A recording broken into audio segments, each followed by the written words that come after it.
Okay, I went to Pets because Lana said I should go to Pets. And when I started, I thought, okay, what is Pets? And it is President-elect training seminar, and I thought that it was something about preparing for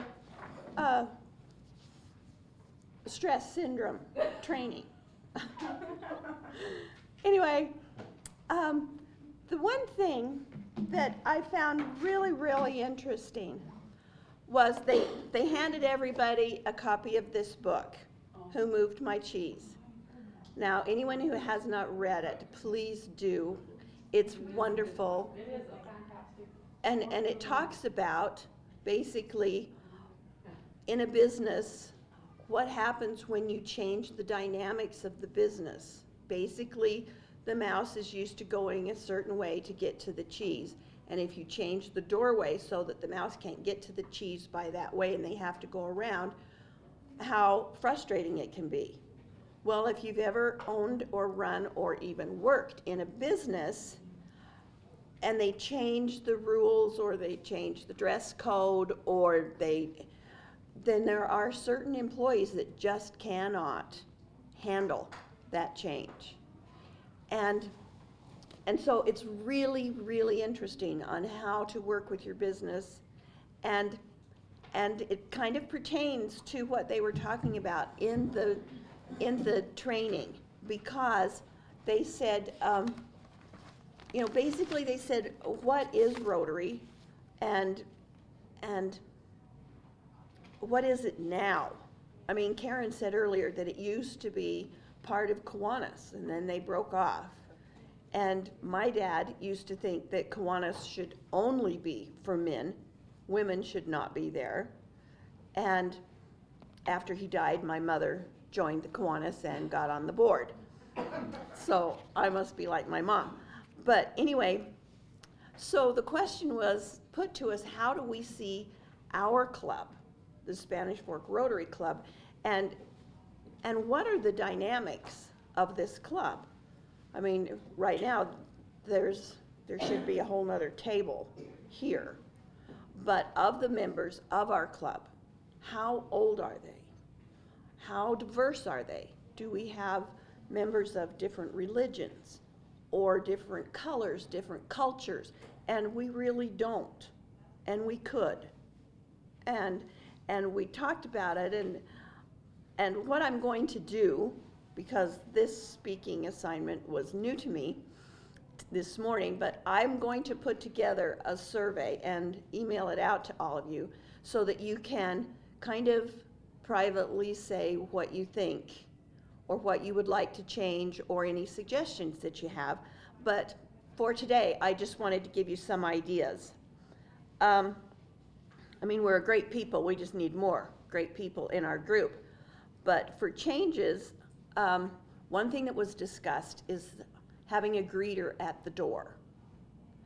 And if you have ever entered this group, I mean, sometimes I come in the door and I see a group sitting at the table and they're talking about something. Well, do I dare just barge into their conversation? Or then there are certain places where we all sit every week. We always sit at the same part of the room, at the same table. And do we dare sit over here? Do the girls dare sit with the boys? You know, it's, and so I just think that we need to kind of separate any cliques or be mindful of those. If you had a speaker come in, how would that speaker feel if the speaker came before you were there, you know, before you got there? What would that speaker think when he walks through the door? I mean, it's wonderful. Macy's does a wonderful job setting up the tables and decorating them so nice, and it's all so well done. But other than that first impression, what first impressions would a person get when they came to the Rotary? And I was thinking we need to kind of of make some changes.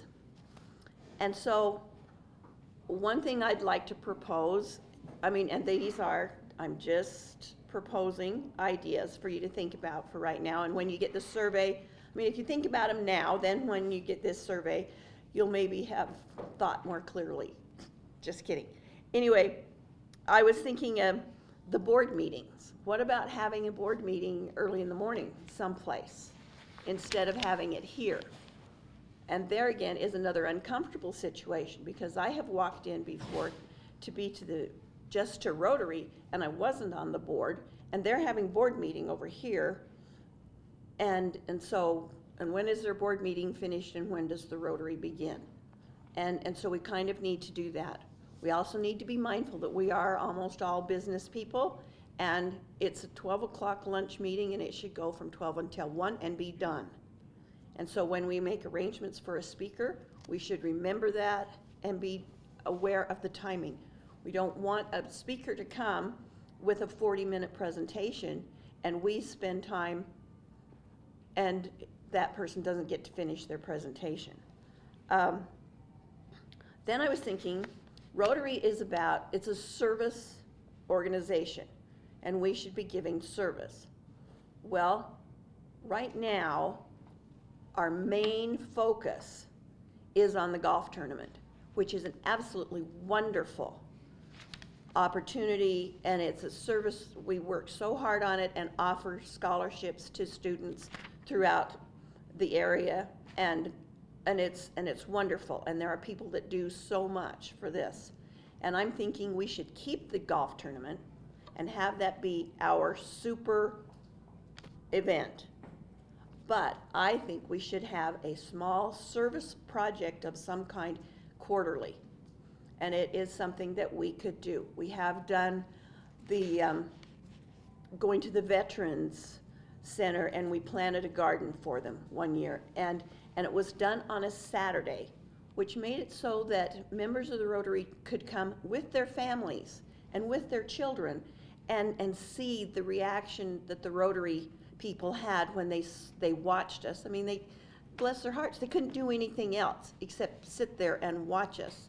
But afterwards, they loved being able, those that could, loved being able to watch that tomato and watch it grow and get red, and then they got to pick it and eat it in their salads. And it was really a worthwhile, easy service project. And we could do something like that quarterly, something that is low maintenance, not really difficult, doesn't take a lot of coordination.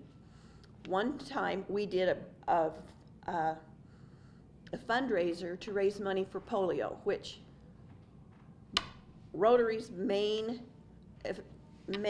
emphasis is on eradicating polio, which has been wonderful. There are still some countries, there's only two that have not eradicated polio, but that means it's not done. And we could still do a fundraiser for polio, and that was an easy walk. People went to the ALA and we gathered money for who could walk the most or how much they wanted to pledge, and it was an easy fundraiser to end polio.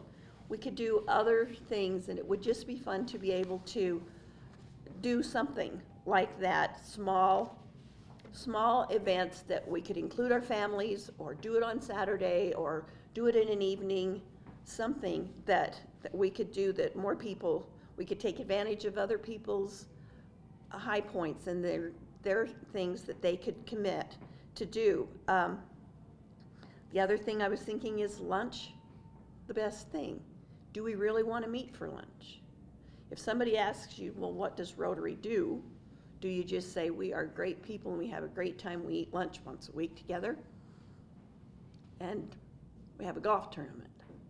And there is much, much more to this group. There can be. The other thing that was brought up at this PETS convention training meeting was using social media more and doing more even online meetings, or a satellite meeting if we wanted to do something like that, even with another Rotary group, or, I mean, let's just embrace the future. I was thinking maybe it'd be fun to involve the Interact group, the age group of people that are like between 18 and 30. I mean, they are online all the time. And that's where they do their business, that's where they like to communicate and the way they like to do things. They also are younger and can carry things more and can do some of the heavy lifting but we could use their enthusiasm and include them in our group so that some of our projects that we could maybe do. I mean, we should set up our own website. The Spanish Fork Chamber does not have their own website, and we should. And we should be able to interact with other people and other websites all over the state and say, what are you doing? And how can we do that? And I mean, there are lots of opportunities that we're kind of missing on some of this. And so I just wanted to, you know, we want to have reasons why we want people to join Rotary. And there's lots of reasons, but I mean, if you just look today, where Miranda told us about the Timpanogos, you know, check with the sound check. I mean, would we have thought of that on our own if she hadn't talked to us? Would we have realized that that was going on and that maybe we should take someone to it or something, or that it's an option that our business could do for our people? And these are the things, these are the reasons why you want to join Rotary, is the interaction with good people, the service to the community. You can continue your education and learn new things from people all around you. And have fun. And have fun. And that's the whole idea. Well, and I'm thinking, you know, if you have these projects, they don't have to be hard work. I mean, walking around to raise money for polio was not hard at all. And I mean, there's lots of things we could do that could be fun, but could give service, and how good that would make us feel.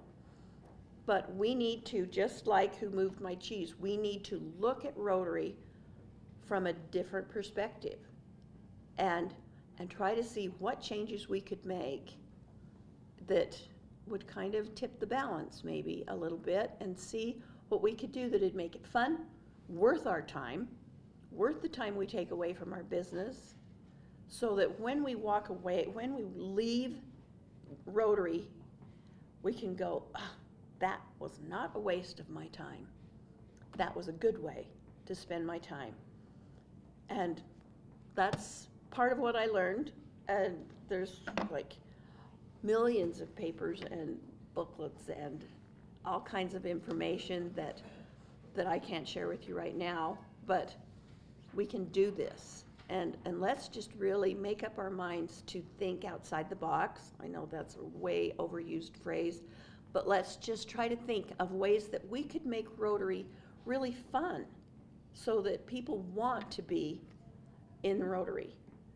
And that's it for today. I hope that you guys will be watching for my email and answer it. And, you know, if you don't want to sign your name, I'll track you down. So it won't matter. And she will.